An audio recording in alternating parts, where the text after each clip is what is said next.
வணக்கங்க. நான் தமிழ்ச்செல்வன், ஈரோடை தமிழ்ச்செல்வன். இன்றைய நிகழ்வு, அதாவது இன்னைக்கு நடந்தது இல்லை, இது முன்னாடியே நடந்தது தான். உங்கள்கிட்ட பகிர்ந்துக்கிறதுக்காக வந்திருக்கேன். வழக்கமாக நான் பணிக்கு போயிட்டு வரும்போது, பணி முடிஞ்சு வரும்போது நண்பர்களை சந்திச்சு தேநீர் குடிக்கிறது வழக்கம். அப்படி தேநீர் குடிக்க ஒரு முறை போயிருக்கும்போது நண்பரோட நண்பர் என்னை வாங்க ஜி, நல்லா இருக்கீங்களா ஜி அப்படின்னாரு. என்னங்க என்னை பார்த்தா ஏதாவது அசிங்கமா இருக்கா, சீச்சிங்கிறீங்க அப்படின்னு சொல்லி நான் கேட்டேன்.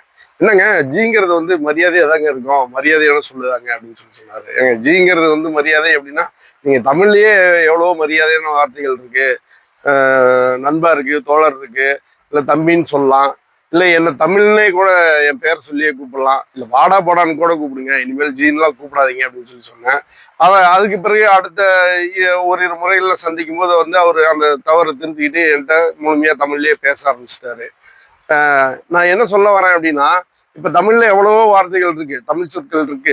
பெரியவங்களை தாத்தா, பாட்டி, அம்மா, அப்பா, ஐயா, நண்பா, நண்பி, தோழா, தோழி, தோழரே, நண்பரே அப்படின்னு சொல்லி நம்ம பேசுறதுக்கு இருக்கு. அப்படி இருக்கும்போது இன்னைக்கு பசங்க பார்த்தீங்கன்னா, பொதுவா பசங்கன்னு இல்லை, பெரியவங்கள்ல இருந்து எல்லாருமே ஜிங்கிறாங்க, பாஸுங்கிறாங்க, ப்ரோங்கிறாங்க. இதெல்லாம் எதுக்குங்க? தமிழ்ல ஏகப்பட்ட சொற்கள் இருக்கும்போது நம்ம ஆங்கில கலப்பு இல்லாம பேசணும் அப்படிங்கிறத நான் கேட்டுக்கிறேன். அதே போல நான் இப்ப காணொளி போட ஆரம்பிச்சதுல இருந்து பெரியவங்கள்ல இருந்து, நண்பர்கள்ல இருந்து, உறவுகள்ல இருந்து எல்லாருமே கூப்பிட்டு வாழ்த்துறாங்க. கருத்து பெட்டியில வாழ்த்து சொல்றாங்க. நம்ம பேசுறது எப்படி இருக்கு, இது சரியா இருக்கா, இதை இதை மேம்படுத்தி பேசுறதுக்கு என்ன பண்ணலாம் அப்படிங்கிற மாதிரி கருத்துக்களையும் தெரிவிச்சிங்கன்னா கொஞ்சம் நல்லா இருக்கும். அதே மாதிரி வெறும் வாழ்த்தோடு இல்லாம என்னோட பகிர்வுகளை நீங்க பகிர்ந்து விடணும். என்னோட பதிவுகளை பகிர்ந்து விட்டீங்கன்னா இன்னும் கொஞ்சம் வசதியா இருக்கும் அப்படின்னு சொல்லி நான் கேட்டுக்கிறேன்.